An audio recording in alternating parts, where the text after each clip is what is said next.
Alrighty everyone, so the final content drop for Season 1, the Winter Offensive Update, is now out. I've been playing it for most of the day, and I kind of wanted to get my thoughts all in this video about how I feel about this update, the fact that it's a little bit broken right now, but in general, what I think about the Winter Offensive content, the new Battle Pass, the new map, the new game modes, challenges, things of that nature. So before we do that, be sure to leave a like, subscribe, and turn on notifications set to all so you can stay up to date with all of the Battlefield 6 content here on the channel, and let's just dive right on into it.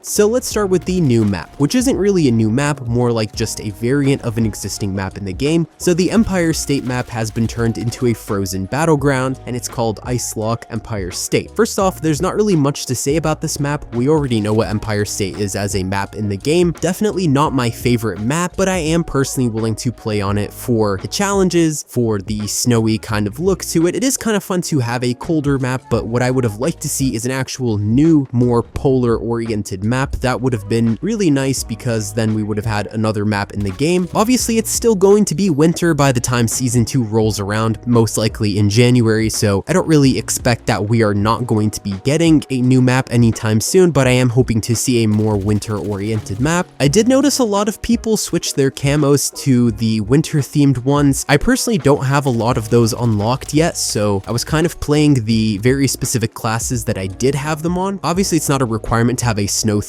camo for this map, but it's definitely more immersive and kind of cool to have that as an option, of course. So let's talk about the Ice Lock mode. Basically, across things like Conquest, Domination, that sort of thing, there is an Ice Lock feature that you can play. And so the Ice Lock feature, what it does is it has a freeze mechanic. And this freeze mechanic, how it works is that the more you spend in the cold, the more cold you're going to get. So the more frozen you're going to get, and this is going to negatively impact your health. The way you can tell how cold you're getting is the fact that on your screen there's going to be an effect that kind of looks like your screen is almost freezing over. So they've got sub-freezing temperatures and you have to stay warm. The way to stay warm is to go to heat zones. So these are going to be barrels that have fire coming out of them. You stand next to them, you heat up, and then you can keep going.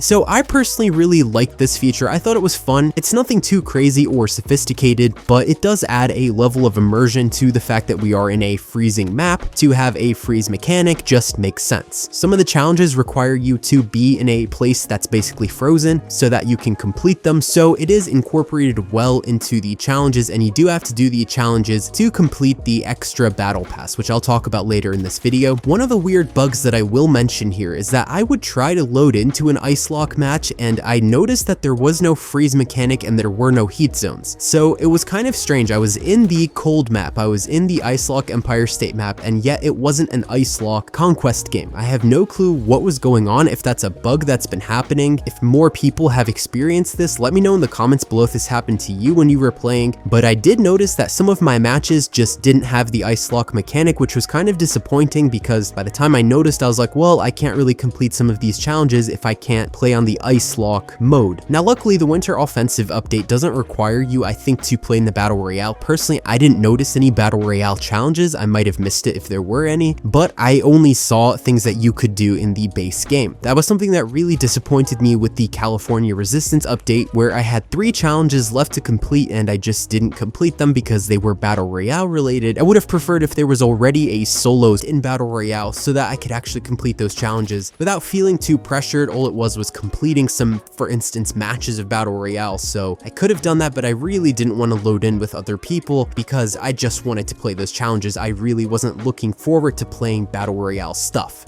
I said this when I did Call of Duty content, and I'm saying it now. I'm really not a fan of Battle Royale stuff. I don't like them, so that is kind of disappointing for me, but with the Winter Offensive update, I didn't notice anything like that.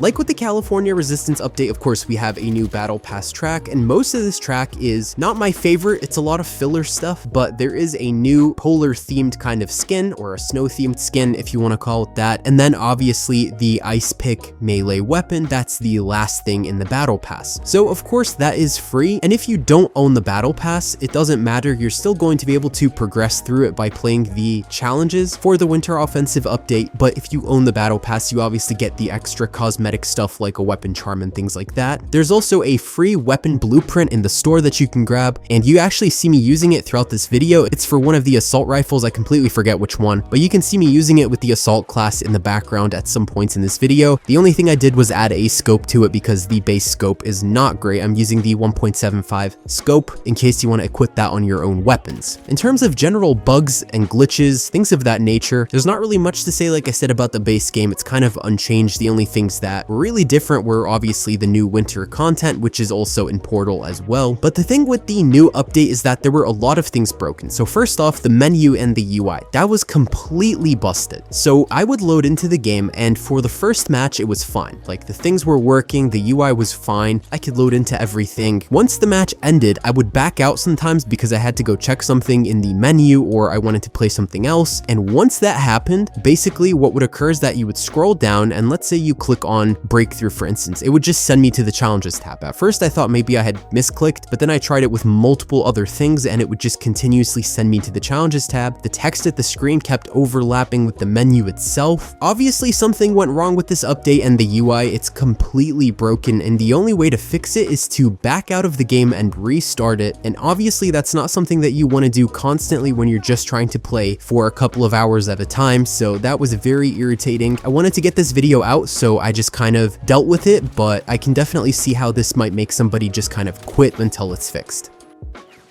I feel like audio is definitely nicer this time around, so there were some improvements and I did notice them. The footstep audio was much louder than it was pre-patch. This might annoy some people, but personally I do think that it wasn't too egregiously different, but you definitely could hear footsteps more than you could before, so at least you're not getting sneak attacked by enemies constantly. So I was scrolling through a couple of forums, Twitter, things like that, and something I saw people talking about were netcode and hit registration. Again, there seems to be some issues with that aspect in Battlefield 6, and although there were supposed to be some fixes with this patch, it seems like for some people it might have gotten worse. For me personally, I can't say that it was worse than the pre-patch. I played before the patch the last couple of days and I played today, and I personally didn't really find that it was worse. The netcode for me today just felt a little bit better. I would constantly still get desyncs, but honestly I kind of noticed that with a lot of online games, so it might just be my Wi-Fi because there were like a ton of things on it at the same time. Obviously your internet speed's not going to be super amazing if you've got multiple devices running, but personally I didn't really think it was worse this time. But the UI bug glitch thing definitely was the most difficult part of dealing with this update, and it really made it unenjoyable despite the fact that I wanted to play and I was really interested in playing the ice lock stuff, but I wouldn't load into ice lock matches sometimes, and then the UI just wouldn't even let me pick anything anyways, so definitely not great. Something I haven't tried post-patch though was breakthrough. I know a lot of people have been complaining about breakthrough online. A lot of people have said that they ruined it. I don't know how it's played because I haven't tried it yet because I couldn't really play what with me having to restart the game like 3 or 4 times at least, but I definitely will let you guys know what I think of breakthrough and what I think of how the patch was for it, if they just kind of ruined it or not. But anyways, that's all I kind of wanted to say for this update today. I do think that there's some good things about it, but it's definitely broken in a way that's really kind of annoying to deal with. Let me know what you guys think in the comments below, how the update has been going for you. Leave a like, share, subscribe, and turn on notifications set to all so you can stay up to date with all of the latest content. And that's all for today, folks.